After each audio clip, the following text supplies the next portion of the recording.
दोस्तों नमस्कार, उम्मीद करता हूँ आप सब लोग अच्छे होंगे। तो लास्ट एपिसोड में हम लोग एप्लीकेशन ऑफ इंटीग्रेशन देख रहे थे कि इंटीग्रेशन की क्या एप्लीकेशन है, जिसमें हम लोग एरिया कैलकुलेशन को देख रहे थे। अब एरिया कैलकुलेशन पे हमने कुछ क्वेश्चंस किए थे और मैंने आपको बताया था कि किस तरह से हम एरिया को कैलकुलेट करेंगे, एरिया अंडर द कर्व जो होता है। और वो आसान भी है, मतलब ज़्यादा कोई मुश्किल नहीं है, बट फिर भी बहुत सारे स्टूडेंट जो हैं इसमें थोड़ा सा परेशान होते हैं। तो उसको एक आसान तरीके से कैसे समझे, उसके कई सारे मल्टीपल तरीके हैं एरिया या वॉल्यूम निकालने के। ठीक है, किसी भी स्ट्रक्चर का अगर वॉल्यूम, अगर यूनिफॉर्म स्ट्रक्चर है, मतलब ऐसा नहीं भाई सिमेट्रिक स्ट्रक्चर होना चाहिए कि भाई टेढ़ा मेढ़ा नहीं होना चाहिए। ठीक है, सिमेट्री का मतलब क्या है मैं आपको आगे चल के समझाऊंगा। तो हम एरिया एंड वॉल्यूम को निकालने के लिए आगे भी हम बहुत सारे तरीके पढ़ेंगे, खासकर जब मैं आपको centre of mass, centre of gravity and centroid सिखाऊंगा कि किसी भी स्ट्रक्चर का कोई भी अगर ज्योमेट्री है उसका हम लोग कैसे सेंट्रोइड कैलकुलेट करें। उसकी हेल्प से एक थ्योरम है जिसको हम बोलते हैं पापस एंड गल्डिनस थ्योरम, तो उसको हम लोग पढ़ेंगे भाई। ठीक है, वो देखेंगे आगे चल के। तो खैर आज तो हम उस चीज़ को नहीं करेंगे, बट मैं आपको ये बता रहा हूँ कि आगे चल के और चीज़ें आसान हो जाएंगी। ठीक है, आज फिर हम क्या करने वाले हैं, आज हम लोग एरिया एंड उसी पे रहेंगे, उसको थोड़ा सा कोशिश करते हैं थोड़ा और सिंपल तरीके से किया जाए। ठीक है, तो उसको सिंपल करने के लिए हमें डबल इंटीग्रल पे आना पड़ेगा। कई बार क्या होता है दोस्तों, कई सारे इंटीग्रल होते हैं, दो वेरिएबल के रेस्पेक्ट में आप इंटीग्रेट करते हो। ठीक है, वो भी आसान ही है, कोई लंबा चौड़ा काम नहीं है। जरा देखिए कैसे, अगर मान लीजिए मेरे पास, मैं आपको डबल इंटीग्रल सिखाऊं तो डबल इंटीग्रल क्या होता है वो जरा एक बार देख लीजिए। जैसे मान लीजिए मेरे को ऐसे करना है एक्स स्क्वायर वाई स्क्वायर और डी एक्स डी वाई, मुझे ये सोल्व करना है। अब देखो यहाँ पे एक्स के रेस्पेक्ट में भी है और वाई के रेस्पेक्ट में भी है। ठीक है, एक्स मान लीजिए 0 से लेके 4 तक वेरी हो रहा है और वाई मेरा मान लीजिए 0 से लेके 2 ले लो, चलो इसको, या 0 से 1 ले लो और ये 0 से 2 ले लो। अब आप यहाँ पे कंफ्यूज हो सकते हो कि x की क्या लिमिट है, y की क्या लिमिट, तो अलग से दी जाएगी आपको कि भाई x जो वेरी कर रहा है वो 0 to 1 वेरी कर रहा है और y जो है वो 0 से 2 वेरी कर रहा है। सोचिए ऐसा कोई आपके पास एक्सप्रेशन आ गया तो उसको कैसे सोल्व करोगे। बड़ा आसान है, आप पहले एक काम करो, पहले आप y या x के रेस्पेक्ट में सोल्व करो। जब आप x के रेस्पेक्ट में सोल्व कर रहे हो तो x के रेस्पेक्ट में y जो है वो कांस्टेंट की तरह एक्ट करेगा और वो इंटीग्रेशन से बाहर आ जाएगा। तो इसका मतलब मैं क्या करूंगा, मैं मान लीजिए x के रेस्पेक्ट में कर रहा हूं, 0 to 1 ये लिमिट है और ये क्या बन गया, ये बन गया एक्स स्क्वायर dx। तो जो y वाली टर्म है वो बाहर आ जाएंगी, किससे बाहर आ जाएंगी, इस इंटीग्रेशन से, वाई स्क्वायर डी वाई। तो ये इस इंटीग्रेशन से बाहर आ गई है, बट एक और इंटीग्रेशन लगा हुआ है यहां पे, उससे बाहर नहीं आएंगे भाई, क्योंकि वो इंटीग्रेशन y के रेस्पेक्ट में है 0 से 2। आप ऐसे कर सकते हो, समझ आया। तो देखो पहले हमने क्या किया, पहले हमने x के रेस्पेक्ट में इंटीग्रेट किया। ठीक है, जो भी वैल्यू आएगी वो निकाल लेंगे और ये जो y वाली टर्म है इनको मैंने बाहर ले लिया। तो मैंने क्या किया, मैंने बोला कि भाई देखो बाहर है मेरा वाई स्क्वायर और एक टर्म है डी वाई, इसका मतलब y के रेस्पेक्ट में इंटीग्रेशन और बचा हुआ है। तो ये जो y वाली टर्म है ये उससे बाहर नहीं निकलेंगी। आप समझ रहे हो मेरा पॉइंट, क्योंकि ये तो y के रेस्पेक्ट में ही है ना, इससे बाहर थोड़ी ना आएंगी। तो आप इस तरह से इंडिपेंडेंटली सोल्व कर सकते हो। तो सबसे पहले इसको बताओ क्या क्या सोल्व करोगे। इसको सोल्व करोगे तो x टू द पावर 3/3 बनेगा और लिमिट जब पुट करोगे तो 1/3 आ जाएगा इसका। ठीक है, तो ये बन जाएगा 1/3, इसकी वैल्यू होगी 1/3 और ये क्या बन गया, ये बन गया वाई स्क्वायर डी वाई। और इंटीग्रेट कहां से कहां तक करेंगे, 0 से लेके 2 तक, तो क्या बनेगा 1/3 y टू दी पावर 3/3 और 0 से लेके 2 तक कर दो, तो क्या बन गया दोस्तों, ये बन गया 8/9। सही है। तो आप देखिए पहले हमने x के रेस्पेक्ट में किया, उससे एक वैल्यू आ गई और फिर हमने y के रेस्पेक्ट में किया, जो भी वैल्यू आई वो यहां पे पुट कर दी और फिर y के रेस्पेक्ट में किया।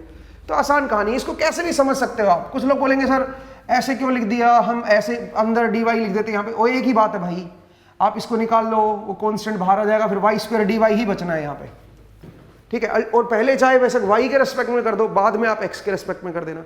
इसका मतलब आपके पास है चॉइसेस, आप कैसे भी कर सकते हो ऐसे क्वेश्चंस को। डबल इंटीग्रल बहुत आसान होता है, कोई लंबा चौड़ा काम नहीं होता। जरा देखिए एक दो क्वेश्चन और करते हैं। ठीक है, एक दो क्वेश्चन इसके ऊपर और करते हैं और उसके बाद इसको देखते हैं कि ये कैसे हम इसका यूज कर सकते हैं आगे की चीजों को सोल्व करने के लिए। देखिए दोस्तों, डबल इंटीग्रल मेनली 11 12th में पढ़ाया नहीं जाता मतलब स्टूडेंट्स को, तो बट अगर आप इसको ध्यान रखते हो तो इससे थोड़ी सी आसानी रहेगी आपको। ऐसे ट्रिपल इंटीग्रल भी होता है, उसमें 3 वेरिएबल होते हैं, ठीक है, तो उसका कोई मतलब उस जैसे देखिए मान लीजिए मैं अगर बोलूं 2x + 4y + 3 dx dy, मान लीजिए ऐसे कर रहा हूं, और ध्यान दीजिएगा y मेरा जो चेंज हो रहा है, y की लिमिट दे रखी है, y कहां से कहां तक बदल रहा है, 0 to 2x - 1, एंड x कहां से कहां तक चेंज हो रहा है, 0 to 1। x की लिमिट भी दे रखी है और y की भी दे रखी है, तो y की लिमिट है 0 to, देखो y जो है वेरिएबल की फॉर्म में है और x मेरा एक कांस्टेंट नंबर है, तो हमेशा याद रखो सबसे पहले हम किसके रेस्पेक्ट में सोल्व करेंगे, जो वेरिएबल है उसके रेस्पेक्ट में। वेरिएबल क्या है, y की लिमिट है ना, ये y की लिमिट दे रखी है भाई, x की टर्म्स में दे रखी है, तो पहले y के रेस्पेक्ट में सोल्व करेंगे सो दैट इस पूरे एक्सप्रेशन को x की टर्म में लाया जा सके, और बाद में फिर x के रेस्पेक्ट में करेंगे। जरा देखिए कैसे, अगर मैं इस पूरे एक्सप्रेशन को ऐसे लिखूं 4y + 3 dy, इसको मैं y के रेस्पेक्ट में पहले सोल्व कर रहा हूं, और y की लिमिट क्या है, 0 से 2x - 1, ठीक है। इसका जो भी आंसर आएगा दोस्तों उसको हम क्या करेंगे, फिर x के रेस्पेक्ट में इंटीग्रेट करेंगे, क्योंकि यहां से जो आंसर निकल के आएगा वो x की टर्म में आ जाएगा सारा का सारा। फिर हम किसके रेस्पेक्ट में करेंगे, फिर हम x की टर्म्स में करेंगे, ध्यान दीजिएगा। तो चलिए जरा इसको जरा देखते हैं क्या बनेगा। ये बन जाएगा, अगर मैं इसको इंटीग्रेट करूंगा तो इसको इंटीग्रेट करोगे तो x 2x तो कांस्टेंट की तरह एक्ट करेगा भाई, y के रेस्पेक्ट में कर रहे हो तो, लेकिन इसके साथ इंटीग्रेट करोगे तो y और आ जाएगा साथ में, 2x तो बाहर आ गया, 1 रहेगा ना, 1 dy। देखो ना 3 अलग अलग फंक्शन है यार, तो अलग अलग करोगे तो क्या बनेगा बताओ, 2x को बाहर ले लो यहां से, फिर 1 dy रह गया, 1 dy का इंटीग्रेशन y ही होता है, तो यहां पे y लिख देंगे, सही है। नेक्स्ट आइए आप अगला यहां पे बताइए, 4y का इंटीग्रेशन क्या होता है, 4y² / 2 प्लस यहां पे क्या बनेगा 3y, ठीक है, यहां पे बन जाएगा 3y, और लिमिट क्या डालोगे बताओ, लोअर लिमिट है 0, अपर लिमिट क्या है बताओ जरा, 2x - 1।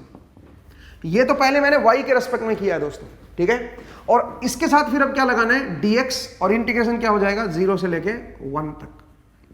तो देखो इसको पहले y के रेस्पेक्ट में इंटीग्रेट कर दिया, y की लिमिट पुट करनी है मुझे, और फिर x के रेस्पेक्ट में करना है। तो चलिए पहले y की लिमिट पुट कर देते हैं। y की लिमिट पुट करोगे तो क्या बनेगा बताओ, ये बनेगा 2x * y, क्या बन जाएगा 2x - 1, ये पहली टर्म आएगी, प्लस दूसरी टर्म यहां से कट गया, ये 2 आ गया, 2y², और y की वैल्यू क्या है 2x - 1 का स्क्वायर, प्लस 3y की जगह पे क्या है 2x - 1, ठीक है भाई, ये आ गया दोस्तों। और यहां पे क्या लिखेंगे हम, यहां पे हम लिखेंगे dx, और इंटीग्रेट कर देंगे 0 से लेके 1 तक। अब आप देखिए पूरा एक्सप्रेशन x की टर्म्स में आ गया, तो आप इसको सिंप्लीफाई कर सकते हो भाई पूरे को खोल के, और x² की टर्म को अलग कर लो, x की टर्म को अलग कर लो, और कांस्टेंट टर्म को अलग कर लो, फिर इंटीग्रेट कर दो इसको।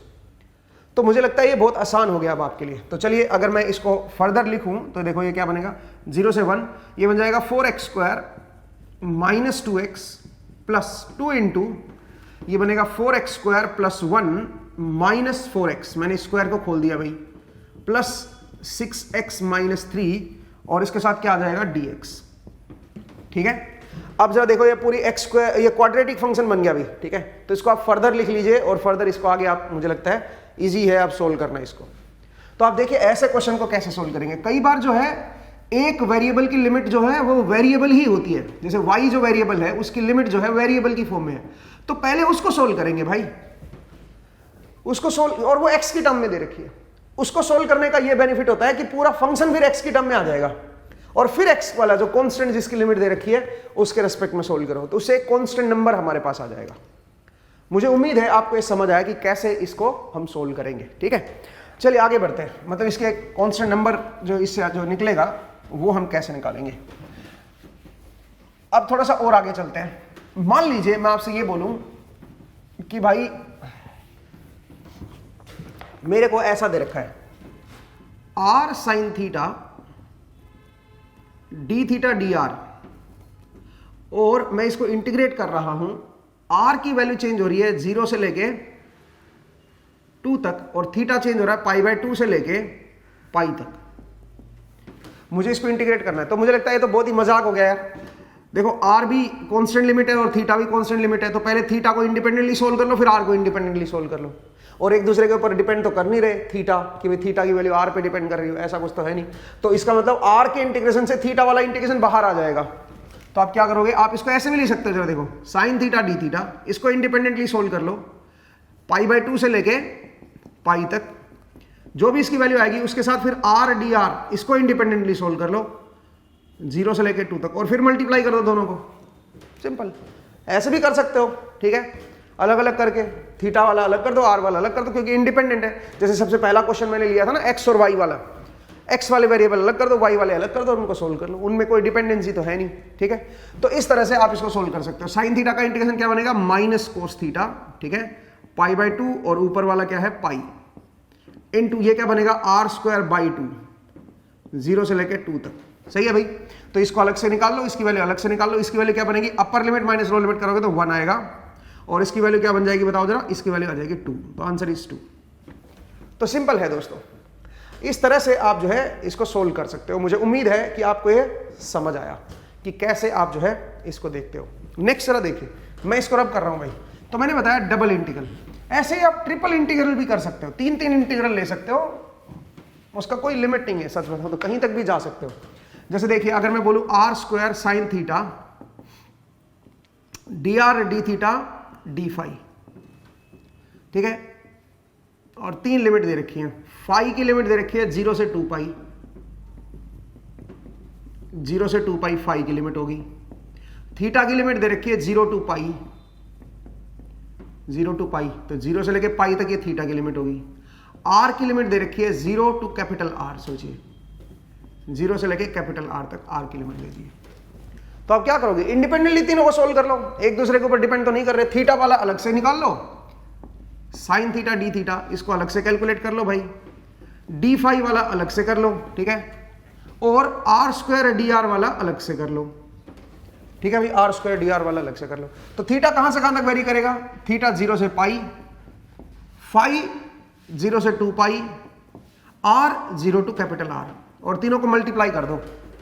तो बताइए भाई साइन थीटा का इंटीग्रेशन क्या होता है, माइनस कोस थीटा, और लिमिट ये हो जाएगा। यहां से क्या आ जाएगा, यहां से फाई में करोगे तो 2 पाई आ जाएगा, यहां से करोगे तो r⁻³ आएगा 0 to r, और तीनों को मल्टीप्लाई कर दो। इसमें upper limit minus lower limit लगाओगे तो ये 2 आएगा, ये आ गया 2 पाई, और ये क्या बन गया दोस्तों, ये बन गया r⁻³ तो क्या बन गया दोस्तों, ये बन गया 4πr³, 4/3 πr³, ऐसे समझ लो, ठीक है, 4/3 πr³।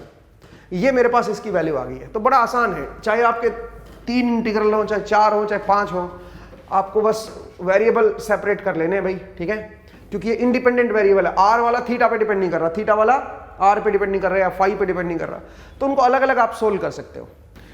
जब भी एक दूसरे के ऊपर डिपेंडेंसी आती है ना, तो फिर दिक्कत खड़ी हो जाती है, फिर आप ऐसे निकाल नहीं पाओगे। जैसे मान लीजिए थीटा जो है वो आर का ही फंक्शन होता, तो आप थीटा को अलग से नहीं लिख पाते, क्योंकि आर का फंक्शन है, आर वाले इंटीग्रेशन से बाहर नहीं निकलेगा ये, ठीक है। अगर थीटा जो है वो आर का फंक्शन होता तो वहां पे थोड़ी सी प्रॉब्लम क्रिएट हो जाएगी। ऐसे ही चीजों को भी हम आगे चल के देखेंगे कि उनको कैसे सोल्व करते हैं। तो मैंने आपको बताया कि double integral and triple integral का क्या मतलब है। अब आप बोलोगे सर ये आपने क्यों बताया, इसका क्या यूज है। इसका यूज है दोस्तों, जरा देखिए इसका क्या यूज है। मान लीजिए मैं बोलूं कि भाई मेरे पास, मैं एरिया अंडर द कर्व निकालना चाह रहा हूं, और एक कर्व ऐसे है, ठीक है, मान लीजिए मैं एरिया अंडर द कर्व देखना चाहता हूं, तो आपको जो है ऐसे कर्व दे रखे हैं। एक कर्व कुछ इस तरह का है, ये पैराबोला है भाई, ठीक है, y = 2x², और एक कर्व जो है वो मान लीजिए कुछ इस तरह का है, ऐसे स्ट्रेट लाइन है, y = -2x + 2, ठीक है, कुछ इस तरह का है। और अपने को ये भी सिर्फ ये वाला एरिया बताना है, 0 से लेकर जो भी ये पॉइंट आएगा यहां तक का, ये जो आपको डार्क मैंने किया है, ये वाला एरिया बताना है दोस्तों। तो अब ये एरिया कैसे बताएं, सबसे पहले ये पॉइंट निकालते हैं। अब ये पॉइंट कैसे निकालोगे, इस पॉइंट पे दोनों बराबर है भाई, ठीक है, इस पॉइंट पे अगर आप देखोगे तो दोनों ही बराबर है, ठीक है, क्योंकि दोनों एक ही पॉइंट पे, दोनों की हाइट बराबर है ना, y की वैल्यू बराबर है, तो आप क्या करोगे बताओ, 2x² is equal to -2x + 2 कर दो। तो इस -2x को इधर ले आओ, तो 2x + 2 -2 इज इक्वल टू 0 हो गया, तो ये बन गया x² + x - 1 इक्वल टू 0। अब यहां से x की वैल्यू निकाल लो, -b plus minus √(b² - 4ac divide by 2a, तो बन जाएगा -1 प्लस √5 डिवाइड बाई 2। माइनस वाला मैं नहीं लूंगा क्योंकि ये पॉजिटिव में है ना ये, तो ये बन जाएगा -1 प्लस √5/2। ठीक है भाई, ठीक है भाई, तो ये आ जाएगा मेरे पास। इस तरह से हम इस पॉइंट को निकाल सकते हैं, ये वाले पॉइंट को हम निकाल देंगे। अब अगला सवाल ये उठता है दोस्तों कि इसका एरिया कैसे कैलकुलेट करें। तो इसका एरिया आप दो तरीके से कैलकुलेट कर सकते हो। कैसे, जरा देखिए, एक तो आपको बेसिक तरीका मैंने बताया था। बेसिक तरीका क्या था बताओ? बेसिक तरीका था कि आप यहां पे एक स्ट्रिप ले लो, जरा देखो, किसी भी x डिस्टेंस पे, आप यहां से x डिस्टेंस आओ भाई, एक मिनट रुकिए, हाँ जी, यहां से आप x डिस्टेंस पे आ जाओ और x डिस्टेंस पे पतली सी स्ट्रिप ले लो, ये जिसकी विड्थ कितनी है dx, इसकी विड्थ कितनी है dx, पतली सी स्ट्रिप ले लो, ठीक है, इस स्ट्रिप की विड्थ कितनी है dx, ठीक है, और इस स्ट्रिप की हाइट कितनी है, किसी भी x डिस्टेंस पे इस फंक्शन की हाइट ये है और इस फंक्शन की हाइट ये है, तो इनका देखो, ये वाला फंक्शन की जो हाइट है वो ये है, x डिस्टेंस अवे, इस फंक्शन की हाइट ये है, और इस फंक्शन की हाइट क्या है, इस फंक्शन की हाइट है 2x², x डिस्टेंस पे इस फंक्शन की हाइट है 2x²। तो अगर मैं दोनों की ये इसकी हाइट निकालूं तो ये पूरे वाली हाइट माइनस नीचे वाली हाइट कर दूंगा, तो ये हाइट बच जाएगी भाई मेरे पास। तो इस रेक्टेंगुलर जो स्ट्रिप ली है मैंने, हालांकि आपको रेक्टेंगुलर नजर नहीं आ रही, बट ये रेक्टेंगुलर ही है, आप ये समझिए, क्योंकि इतनी पतली है कि आपको ये तिरछा नजर नहीं आ रहा, समझ रहे हो, ये रेक्टेंगल की तरह नजर आ रही है। तो आप बताइए ये जो हाइट आएगी ये क्या बनेगी, ऊपर वाले फंक्शन की हाइट है -2x + 2, ये पूरी हाइट होगी यहां से लेके यहां तक की, x डिस्टेंस अवे, अगर x डिस्टेंस अवे y की वैल्यू निकालूं इस फंक्शन की, तो y की जो हाइट आएगी वो ये आएगी, और इस फंक्शन में जो हाइट आएगी नीचे से वो आएगी 2x², और इसमें से बड़ी वाली हाइट में से नीचे वाली हाइट माइनस कर देता हूं, तो स्ट्रिप की हाइट आ गई मेरे पास, ये मेरे पास स्ट्रिप की हाइट आ गई, और इसको क्या कर दो, इसको आप dx से मल्टीप्लाई कर दो, ठीक है, इसको आप dx से मल्टीप्लाई कर दो भाई, और आप फिर इंटीग्रेट कर दो, x में कहां से कहां तक जा रहे हो, 0 से लेके -1 प्लस √5/2 यहां तक जा रहे हो दोस्तों। तो ये वैल्यू पुट कर दो और आप इसका आंसर निकाल दो भाई। तो बहुत आसान था। इस तरह से आप इसका एरिया निकालते हो, ठीक है। बट इसका एक और तरीका भी है दोस्तों। कैसे? एक और तरीका क्या है वो जरा देखिए, एक और तरीका भी मैं आपको बताता हूं, देखते हैं दोनों से सेम आंसर आता है कि नहीं आता है, ठीक है। देखिए दोस्तों, एक और तरीका भी है, और वो क्या है वो जरा देखिएगा। एक कर्व ऐसे और एक लाइन है मेरे पास ऐसे, ठीक है, ये है -2x + 2, ये है मेरा y, और ये है y = क्या है बताओ जरा, 2x², ठीक है। और मुझे क्या करना है, मुझे इस रीजन का एरिया बताना है। तो मैंने क्या किया, मैं यहां पे दो पतली पतली स्ट्रिप ले लेता हूं, इधर ये dx विड्थ की और इधर से मैं dy विड्थ की ले लेता हूं। ध्यान से देखो, ये जो विड्थ है मेरी, ये है मेरी dy, और ये जो मेरी विड्थ है ये कितनी है बताओ, ये है मेरी dx, ठीक है। तो एक मैंने dx विड्थ की स्ट्रिप ले ली, एक dy, लेकिन अगर दोनों क्रॉसिंग वाला, अगर ये वाला हिस्सा देखो, ये छोटे वाला, अगर इस पे आप फोकस करो, इस छोटे वाले हिस्से पे अगर आप फोकस करते हो, तो इसका एरिया क्या है बताओ जरा। इसका एरिया बनेगा dA, स्मॉल एरिया बोल सकते हो, और वो है dx dy। ये मेरा स्मॉल हिस्से का एरिया आ गया, बिल्कुल स्मॉल पार्ट का एरिया आ गया। अब ऐसे ऐसे छोटे छोटे स्मॉल एरियाज को जोड़ोगे तो पूरे का एरिया आ जाएगा, बताओ, यहां से लेके यहां तक का। तो जोड़ तो नहीं सकते बिकॉज ये नेग्लिजिबल एरिया है, तो हमें क्या करना पड़ेगा, इंटीग्रेट करना पड़ेगा, वो भी जोड़ना ही है काइंड ऑफ। तो अगर मैं इसको इंटीग्रेट कर दूं dx dy, और x के रेस्पेक्ट में भी और y के रेस्पेक्ट में भी इंटीग्रेट कर दूं, ये स्मॉल एरिया है। जब इंटीग्रेट करोगे और प्रॉपर लिमिट लगाओगे तो पूरे फंक्शन का यहां से लेके यहां तक का एरिया निकाल सकते हो। बट क्वेश्चन ये है कि लिमिट क्या लगाऊं।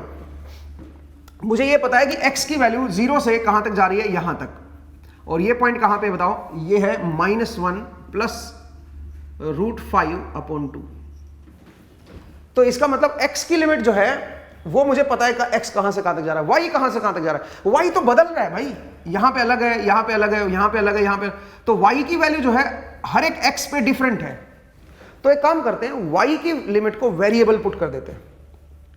भाई y देखो नीचे वाले कर्व से ऊपर वाले कर्व तक जा रहा है, नीचे वाले कर्व पे y की वैल्यू क्या है 2x², तो इसका मतलब y की वैल्यू हम लिख देते हैं 2x² से लेके ऊपर वाले कर्व तक। ऊपर वाले कर्व पे y की वैल्यू क्या है -2x+2।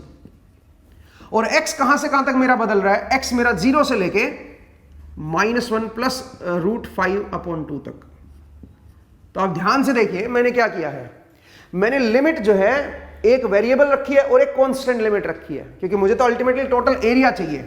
तो टोटल एरिया कैसे निकालोगे, बड़ा आसान है, एक लिमिट को आप वेरिएबल रखो, एक लिमिट को आप कांस्टेंट रखो और यहां पे dx dy कर लो। तो ये ज्यादा आसान है इसके कंपैरिजन में सोल्व करना, ठीक है। हालांकि ये भी आसान ही था, ये कोई मुश्किल नहीं था, बट जरा देखिए इससे क्या निकल के आ रहा है। तो ये y की लिमिट है, ये ध्यान देना भाई, ये y की लिमिट है। तो पहले वेरिएबल लिमिट को सोल्व करेंगे, पहले y के रेस्पेक्ट में सोल्व करेंगे।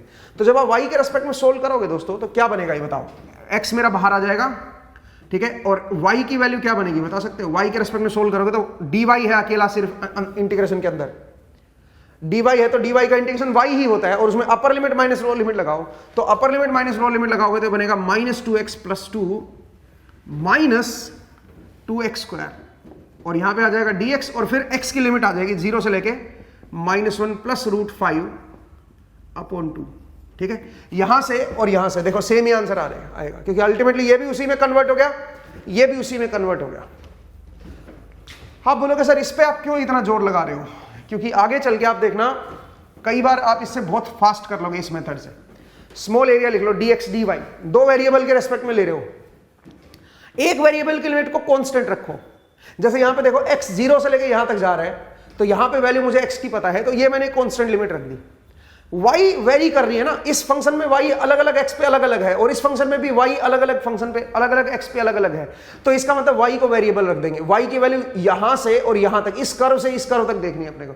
तो इस कर्व पे y बदल रहा है, तो 2x² से कहां तक जा रहा है, यहां पे y की वैल्यू क्या है -2x+2, सीधा सीधा पुट कर देंगे। और इससे आप क्या कर सकते हो, इसका स्ट्रिप का एरिया निकाल सकते हो, उतना ही एरिया आएगा जितना आपने यहां पे पढ़ा था, ठीक है। मुझे उम्मीद है आपको ये समझ आया। नेक्स्ट आगे बढ़ते हैं, मैं इसको रब कर रहा हूं, ठीक है, इसको रब कर रहा हूं। अब एक दो क्वेश्चन इसके ऊपर और कर लेते हैं, ठीक है, एक दो क्वेश्चन और कर लेते हैं। देखिएगा दोस्तों,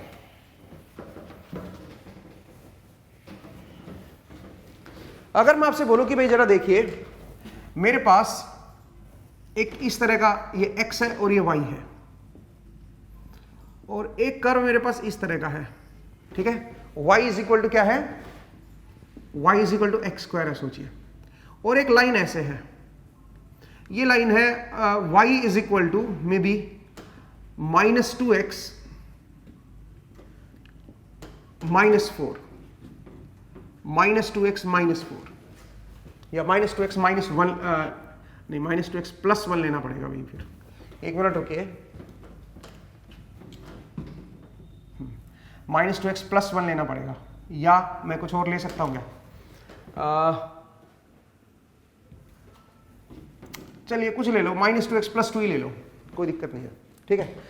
मुझे क्या करना है, मुझे ये एरिया बताना है दोस्तों, ये नीचे वाला एरिया बताना है। तो कैसे बताओगे नीचे वाला एरिया, इस नीचे वाले एरिया को कैसे निकालोगे। एक काम करते हैं इस बार, जरा देखो आप जो अपने मेथड से करोगे ना, तो वहां पे दिक्कत आएगी आपको। क्या दिक्कत आएगी, मतलब जो सिंगल वेरिएबल वाले मेथड से, वो आपका अपना मेथड आप बोल रहे हो, क्योंकि मैं उसको आपका अपना मेथड इसलिए बोल रहा हूँ बिकॉज आप जो है उसी को पढ़ते हो ना अभी अपनी बेसिक लेवल पे, बट असल में आप डबल इंटीग्रेशन से देखना इसको जल्दी कर पाओगे, ठीक है। जरा देखिए दोस्तों, अगर आप बेसिक मेथड से करते हो सिंगल वेरिएबल से, तो आप क्या बोलोगे, आप बोलोगे कि इसका एरिया, यहां तक का एरिया मैं अलग निकाल लूंगा, और यहां तक का एरिया फिर मैं अलग से निकालूंगा, ठीक है। इस हिस्से में आप ये स्ट्रिप ले लोगे, x लेंथ पे ये जो स्ट्रिप की विड्थ है ये dx हो जाएगी भाई, ठीक है, और ये हाइट जो है ये dy, हाइट जो है y हो जाएगी, और हाइट यहां से निकल आएगी। तो इसका एरिया अगर आप करोगे तो ये बनेगा x² dy, क्योंकि हाइट की वैल्यू जो है वो मेरी y है और y की वैल्यू x² है, और ये जो स्ट्रिप है ये dx लेंथ की है। तो इसका स्मॉल एरिया क्या बनेगा, इस पतली सी स्ट्रिप का स्मॉल एरिया क्या बनेगा, x² dx। फिर आप इसको इंटीग्रेट कर दो, कहां से, x की वैल्यू 0 से लेके यहां तक, और यहां पे x की वैल्यू क्या है, यहां पे x की वैल्यू देखते हैं, यहां पे x की वैल्यू क्या है दोस्तों, निकाल लो, इस पॉइंट पे y दोनों का बराबर है तो दोनों का y बराबर कर दो, x square equal to -2x+2, तो इसको आप लेके आओगे तो x² + 2x -2 is equal to 0 आ जाएगा। x की वैल्यू क्या बनेगी, -2 ± √ b² -4ac divide by 2a। ठीक है भाई, इस तरह का बनेगा। तो ये बन जाएगा -1 + √ ये बनेगा 12 को √3 और ये 2 मैंने काट दिया भाई, तो इस तरह से बन जाएगा। जरा देखिए, ये 2 मैंने हटा दिया ना, और मैं पॉजिटिव वाला ले रहा हूँ भाई, नेगेटिव वाला तो दूसरी तरफ वाला, ये वाला पॉइंट बता देगा। तो यहाँ पे मुझे x की वैल्यू पता चल गई है, यहाँ पे x की क्या वैल्यू आएगी ये मुझे पता चल गया दोस्तों, इस पॉइंट पे। तो इसका मतलब जो x की लिमिट है वो 0 से लेके इस तक, यहाँ तक रखेंगे, 0 से लेके -1 + √3 तक रखेंगे, ये मेरी x की लिमिट है। प्लस क्या करेंगे अब, अगला फंक्शन, अब ये वाला एरिया तो ट्रायंगल से भी निकाल सकते हो आप, ट्रायंगल का एरिया से। अदरवाइज अगर आपको सेम यही रूल लगाने तो अगेन आप यहां से अब x डिस्टेंस पे आ जाओ, यहां से कोई x डिस्टेंस पे आ जाओ और ये dx स्ट्रिप ले लो, और इसकी हाइट जो आएगी इस dx स्ट्रिप की क्या आएगी, वो यहां से पता चलेगी। हाइट जो है वो है -2x+2, और ये जो स्ट्रिप है ये कितनी है, ये मेरी dx है, और लिमिट इसमें कहां से कहां तक लगाओगे, यहां से यहां तक। तो यहां पे कौन सा पॉइंट है x की वैल्यू, x की वैल्यू है -1 + √3 से ऊपर वाला कौन सा है बताओ, ये वाला पॉइंट कहां पे है बताओ, ये वाला पॉइंट कैसे निकालोगे, यहां पे y की वैल्यू 0 कर दो ना, तो ये वाला पॉइंट x = 1 है, तो ये x = 1 हो गया। तो इस तरह से आप क्या करोगे, इस तरह से आप इसका एरिया निकाल लोगे पूरा, यहां से यहां तक का, फिर यहां से यहां तक का, इजी है। इस तरह से आप इसका एरिया निकाल सकते हो। तो आपको देखो 2 हिस्सों में करना पड़ा, इसका अलग से और इसका अलग से, और तब जाके यहां से यहां तक का जोड़ा और यहां से यहां तक का टोटल इंटीग्रेशन से निकाला, फिर दोनों को जोड़ के और टोटल एरिया निकालोगे आप। इसी को करने का एक आसान तरीका है, जब डबल इंटीग्रल करते हो तो ये और इजी हो जाएगा। जरा देखिए कैसे, अगर आप डबल इंटीग्रल करते हो तो कैसे करेंगे। डबल इंटीग्रल में ये थोड़ा सा आसान हो जाएगा एरिया, आपको मतलब अलग अलग इंटीग्रल करने की जरूरत नहीं पड़ेगी। जरा देखिए दोस्तों, ये था, और अपने को ये वाला एरिया बताना है। अब ये वाला एरिया हम कैसे कैलकुलेट करेंगे वो जरा देखिएगा, डबल इंटीग्रल की हेल्प से ये वाला एरिया आप कैलकुलेट कर सकते हो। कैसे करेंगे, उसके लिए मैं एक स्ट्रिप ये ले लेता हूं जिसकी विड्थ है dy, ये कितनी है बताओ dy, और एक स्ट्रिप मैं ऐसे ले लेता हूं जिसकी विड्थ है dx, और उन दोनों के बीच का ये जो एरिया है, इस एरिया पे फोकस करें भाई, इस एरिया पे फोकस करें, ये वाला एरिया बीच वाला जो जहां पे क्रॉसिंग हो रही है, वो बनेगा dx dy। ये मेरा स्मॉल एरिया हो गया dA, पर मुझे पूरा एरिया चाहिए यहां से लेके और यहां तक का। ठीक है, तो अब जरा देखो क्या करेंगे। यहां पे हम जानते हैं कि x इस कर्व से इस कर्व तक वेरी कर रहा है, x की वैल्यू कांस्टेंट नहीं है 0 से 1। अगर आप इन दोनों पॉइंट के बीच देख रहे हो तो 1 डिस्टेंस है दोनों के बीच, थोड़ा ऊपर जाओगे तो डिस्टेंस x, ये जो हॉरिजॉन्टल डिस्टेंस है 2 पॉइंट के बीच में, बदलती रहती है, बदलती रहेगी।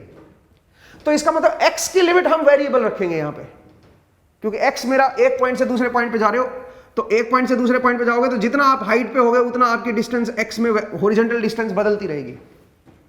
तो इसलिए x की लिमिट को वेरिएबल रखेंगे, और y की लिमिट को हम क्या करेंगे, y अपने को बस यहीं तक जाना है ना, y तो इससे ऊपर जाना ही नहीं, तो y की लिमिट को हम कांस्टेंट रख सकते हैं। यहां पे y की वैल्यू निकाल लो भाई, यहां पे y की वैल्यू कैसे निकलेगी, ये क्रॉसिंग पॉइंट निकालना पड़ेगा आपको। तो क्रॉसिंग पॉइंट पे हम पहले ही निकाल चुके हैं, x की वैल्यू ये थी क्रॉसिंग पॉइंट पे, इस क्रॉसिंग पॉइंट पे x की वैल्यू ये है, तो मुझे तो y की वैल्यू चाहिए ना, तो इस कर्व से निकाल लेते हैं ना, y = x² है। अगर इस पॉइंट पे x पता चल गया आपको तो x की वैल्यू पुट कर दो भाई, y क्या आ जाएगी, या इस कर्व से भी निकाल सकते हो।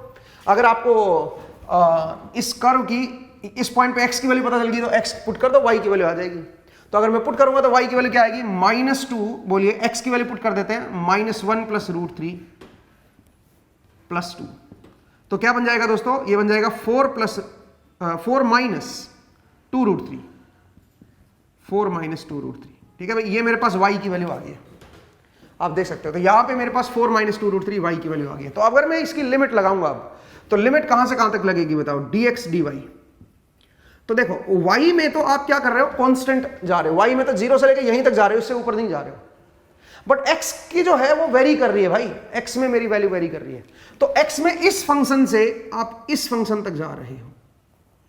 अब इस फंक्शन पे x की वैल्यू क्या है, यहां से अगर आप x की वैल्यू निकालोगे तो √y आएगी, इसका मतलब x की लिमिट जो है वो रूट वाई से कहां तक जा रहे हो, यहां पे x की वैल्यू बताओ, इस फंक्शन पे x की वैल्यू क्या निकल के आएगी, इस x को निकाल लो भाई। x को कैसे निकालोगे, x is equal to 2 minus y by 2। यहां से अगर आप x की वैल्यू कैलकुलेट करोगे तो इस फंक्शन पे x की वैल्यू जो है वो ये है, तो इसको आप लिखोगे 2 माइनस वाई बाई 2। ये तो हमने किसकी लिमिट लिख दी है, x की, क्योंकि x इस कर्व से इस कर्व तक जा रहे हो आप ऐसे, और y में तो एक हाइट तक ही जा रहे हो बस, उससे आगे नहीं जा रहे हो, तो y की लिमिट जो है वो कांस्टेंट कर दो 0 से लेके और 4 माइनस 2 रूट 3। 0 यहां पे था, इस हॉरिजॉन्टल लाइन पे y की वैल्यू 0 होती है और यहां तक जा रहे हो y में, तो ये मैंने y की लिमिट रख दी। तो सीधा सीधा आप इससे सोल्व कर सकते हो, मतलब आपने इसकी अगर अंडरस्टैंडिंग बना ली तो आप जो है इतना दो स्टेप्स में करने की जरूरत नहीं पड़ेगी, डायरेक्ट आप कर सकते हो।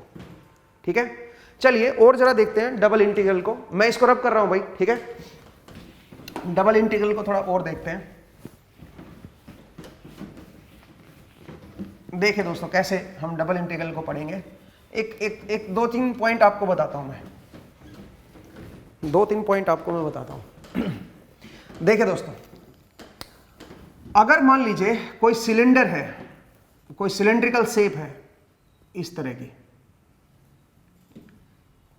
तो सिलेंड्रिकल शेप में आपको 2-3 पॉइंट याद रखने हैं जिससे आप थोड़ा इजी कर लोगे इस चीज को। ठीक है, सिलेंड्रिकल शेप में अगर मान लीजिए मैं किसी भी पॉइंट पे पहुंचना चाहता हूं, इस सिलेंडर में किसी भी पॉइंट पे पहुंचना चाहता हूं, तो मुझे क्या करना होगा, मुझे 3 चीजें पता होनी चाहिए यहां पे पहुंचने के लिए। और वो क्या क्या चीज, एक तो आपको ये पता होना चाहिए कि ये पॉइंट कितनी हाइट पे है। ठीक है, आपको हाइट पता होनी चाहिए। सिलेंडर पे कोई चीज है, मैं सिलेंड्रिकल शेप ले लेता हूं, चलिए मेरे पास एग्जैक्ट सिलेंडर तो नहीं है बट ये वाला ब्लॉक है, सोचिए। अब इस ब्लॉक के ऊपर मैंने कोई पॉइंट दिखा दिया भाई, यहां पे इस पर्टिकुलर पॉइंट पे आपको पहुंचना है। ठीक है, तो पर्टिकुलर पॉइंट पे कैसे पहुंचोगे आप, ठीक है, आपको क्या क्या पता होना चाहिए। एक तो आपको यह पता होना चाहिए कि सिलेंडर की रेडियस क्या है, किस रेडियस पे वो पॉइंट लाई कर रहा है। दूसरा आपको पता होना चाहिए उसकी हाइट क्या है, और तीसरा आपको यह पता होना चाहिए जो एक्स एक्सिस है उससे कितना एंगल पे है वो, अदरवाइज आप पहुंच नहीं पाओगे। जैसे कि देखिए ये मेरे पास सिलेंडर है, मुझे यहां पे पहुंचना है दोस्तों, तो यहां पे कैसे पहुंचोगे बताओ। आपको इसकी रेडियस पता होनी चाहिए कि भाई यहां से जो वर्टिकल एक्सिस है मेरी, क्योंकि सिलेंडर में रेडियस हमेशा जेड एक्सिस से मेजर की जाती है। अगर मैं इसको जेड एक्सिस बोल दूं और इसको मैं मान लीजिए ऐसे मैं कोऑर्डिनेट ये दिखा रहा हूं, इधर मेरा एक्स एक्सिस है, ये मेरी वाई एक्सिस है और ये मेरी जेड एक्सिस है। ये आगे चल के आप पढ़ोगे भाई, इसको 3 डायमेंशनल वो बोलते हैं, 3 डायमेंशन में है ये। तो अगर मैं इसको दिखाऊं दोस्तों तो क्या करेंगे बताइए। तो यहां पे मुझे 3 चीजें पता होनी चाहिए। 3 चीजें कौन कौन सी बताइए। एक तो आपको एक्स में पता होना चाहिए, एक तो इसकी रेडियस पता होनी चाहिए, एक हमें इसकी हाइट पता होनी चाहिए कितनी हाइट पे है ये, और एक आपको क्या पता होना चाहिए, एक आपको ये जो पॉइंट है ये एक्स से कितने एंगल पे है। अगर आप इस पॉइंट को नीचे लेके आते हो, अब ये बड़ा इंपॉर्टेंट है भाई, ये कई बच्चों को समझ नहीं आता। इस पॉइंट को अगर मैं नीचे ले आऊं यहां पे, तो ये पॉइंट इस एक्स से कितना इधर की तरफ है, कितने एंगल पे है, एक्स से कितने एंगल पे है। क्योंकि आप जरा देखिए, अगर मैं आप विजुअलाइज कराने की कोशिश करूं तो ये 3 एक्सिस है मेरे पास, x y and z, 3 axis हैं। पॉइंट मेरा समवेयर यहां पे है, पॉइंट मेरा इनके बीच में है, समवेयर यहां पे कहीं है पॉइंट। ठीक है, अब जरा देखिए, अगर मुझे इस पॉइंट पे पहुंचना है और मैं ओरिजिन पे बैठा हुआ हूं, तो मुझे क्या पता होना चाहिए। एक तो मुझे ये पता होना चाहिए कितनी रेडियस पे है ये, मतलब इस एक्सिस से कितना अवे है, बाहर की तरफ है। दूसरा मुझे उस पॉइंट की हाइट पता होनी चाहिए, और तीसरा इस एक्स से कितने एंगल पे है ये, कितने एंगल पे है ये। तो सबसे पहले मैं क्या करूंगा, जितनी इसकी रेडियस होगी, जितना इस एक्सिस से बाहर की तरफ है ये पॉइंट, जितना इसकी जिस रेडियस पे लाई कर रहा है, उतनी रेडियस में यहां से चलूंगा। किधर चलूंगा, किधर भी चल सकते हो आप, किधर भी चल सकते हो, कोई दिक्कत नहीं, चाहे इधर चलो, चाहे इधर चलो, चाहे इधर चलो, बट आपको तो इस पॉइंट पे पहुंचना है ना। तो इसलिए इस पॉइंट पे पहुंचने के लिए आप जो आर डिस्टेंस चल रहे हो, रेडियस जितनी डिस्टेंस चल रहे हो, वो कितने एंगल पे है ये पॉइंट, वो एंगल की तरफ चलो। फाई एंगल मान लीजिए मैंने दे दिया, तो फाई एंगल क्या है बताओ। फाई एंगल जो है, ये जो पॉइंट जो है, आप देखो यहां से ओरिजिन पे बैठे हो, यहां से आप इधर की तरफ चलोगे, रेडियल डायरेक्शन बोलते हैं इसको। आप बाहर आउटर जाओगे, यहां पे रेडियस की डायरेक्शन में चलोगे, क्योंकि जैसे जैसे आप बाहर की तरफ जा रहे हो, उस एक्सिस से दूर जा रहे हो। सिलेंडर की ये एक्सिस है ना, वर्टिकल एक्सिस, के अबाउट सिलेंडर बना हुआ है, तो जितना आप इससे दूर जा रहे हो, इसका मतलब क्या हुआ, इसका मतलब आप रेडियल डायरेक्शन में जा रहे हो, इधर रेडियस बढ़ रही है, जिधर रेडियस बढ़ती है वो रेडियल डायरेक्शन बोलते हैं उसको, रेडियल डायरेक्शन। तो इसका मतलब मैं रेडियल डायरेक्शन में जा रहा हूं। कैप लगाने का मतलब कुछ नहीं है, कैप लगाने का मतलब डायरेक्शन होता है बस। आगे चल के वेक्टर में पढ़ोगे आप ये सब चीजें, ठीक है, बट अभी के लिए मैं वेक्टर नहीं पढ़ाना चाहता, मैं आपको एक इंटरेस्टिंग बात बताना चाहता हूं। तो इसका मतलब आपको पहले आर डिस्टेंस ये चलना पड़ेगा। सोचिए आर डिस्टेंस आप इधर चले, कितने एंगल पे, फाई एंगल पे। ये जो लाइन है ये कितना एंगल बना रही है, एक्स एक्सिस से फाई एंगल पे आर डिस्टेंस। यहां पे पहुंच गए अब आपको हाइट पता होनी चाहिए एच, तो अब आपको एच पता होना चाहिए और एच हाइट, यहीं पे ऊपर उठ जाओ बस, आप जहां पे बैठे हो वहीं पे ऊपर उठ जाओ, आप इस पी पॉइंट पे पहुंच जाओगे। तो इसका मतलब अगर कोई सिलेंड्रिकल शेप है जिसकी रेडियस एक्सिस से मेजर की जाती है, अगर कोई सिलेंड्रिकल शेप है जिसकी रेडियस इस जेड एक्सिस से मेजर की जाती है, तो उसमें किसी भी पॉइंट पे पहुंचने के लिए आपको तीन चीजें पता होनी चाहिए। क्या, कि उस एक्सिस से कितने डिस्टेंस पे है, कितने रेडियस पे है वो, और जो एक्स एक्सिस है उससे कितने एंगल पे है वो, कितने एंगल पे है वो, ठीक है, कितने एंगल पे है फाई, और कितने हाइट पे है ये, क्योंकि आप ओरिजिन पे बैठे हो। सोचिए आपको इस पी पॉइंट पे पहुंचना है, तो इसका मतलब ये तीन चीजें पता होनी चाहिए, ठीक है, तीन चीजें पता होनी चाहिए। कौन कौन सी बताइए, मैंने क्या बताया, एक मैंने बताया आर, और एक आपको मैंने बताया फाई, और एक मैंने बताया एच। ये तीन चीजें आपको पता होनी चाहिए, तब जाके इस पी पॉइंट पे पहुंचोगे आप, ठीक है। इस तरह से आप देख सकते हो। या फिर आपको एक्स वाई जेड बताना पड़ेगा इसका, कि भाई एक्स में कितना चलना पड़ेगा आपको, भाई इसका एक्स में क्या कितना है, वाई में कितना चलना पड़ेगा और जेड में कितना चलना पड़ेगा, ये बताना पड़ेगा कि भाई पहले एक्स में इतना चलो, फिर वाई में इतना चलो, फिर जेड में इतना चलो, तब जाके वहां पे पहुंचोगे। बट एक और तरीका भी है ना इस पॉइंट तक पहुंचने का, वो है आप बता दो कि भाई रेडियस किस पे है, फाई पे कितना है और एच कितना है। अब सुनो, अगर मैं फाई को 2 पाई तक घुमा दूं, पूरा फाई को 2 पाई, तो इसका मतलब पूरे सर्कल पे घूम जाओगे आप। एक मिनट, फाई को वेरी करके देखो आप, फाई को अगर मैं बदल के देखूं दोस्तों, तो फाई को अगर मैं 0 से 2 पाई पूरा घुमा दूंगा, इसका मतलब पूरे इस सर्कल पे घूम जाओगे ना। फाई तो एक्स एक्सिस से मेजर कर रहे थे आप, ये एक्स एक्सिस से कितने एंगल पे हो, तो अगर फाई की वैल्यू को मैं 2 पाई कर दूंगा तो पूरे 2 पाई पे घूम जाओगे आप, ठीक है। तो फाई जो होता है वो आपको सर्कल में घुमाता है। आर मतलब आपको बताता है ओरिजिन से डिस्टेंस कितनी है, और हाइट का मतलब है कितना हाइट आप ऊपर उठोगे, ठीक है भाई, इतना पॉइंट याद रहेगा। अब ये पॉइंट बड़ा इंपॉर्टेंट है, खासकर एरिया या वॉल्यूम कैलकुलेट करने के लिए, जो सिलेंड्रिकल शेप होती है उनके लिए। कैसे, वो हम अगली क्लास में पढ़ेंगे कि कैसे आप इतनी जानकारी के साथ जो सिलेंड्रिकल शेप होती हैं उनका easily volume and surface area कैसे कैलकुलेट कर सकते हो। उसको 2 तरीके से करेंगे, सिंगल वेरिएबल वाले मेथड से भी और डबल वेरिएबल वाले मेथड से भी, ठीक है। तो उसको जरा हम देखेंगे और नेक्स्ट क्लास में उसको समझने की कोशिश करते हैं, ठीक है। तो आज के एपिसोड में इतना ही करेंगे दोस्तों। नेक्स्ट एपिसोड में फिर से आपसे मुलाकात होगी। अपना ख्याल रखिए और इसको थोड़ा सा रिवाइज कर लीजिएगा अभी। तो मिलते हैं नेक्स्ट एपिसोड में। Thank you.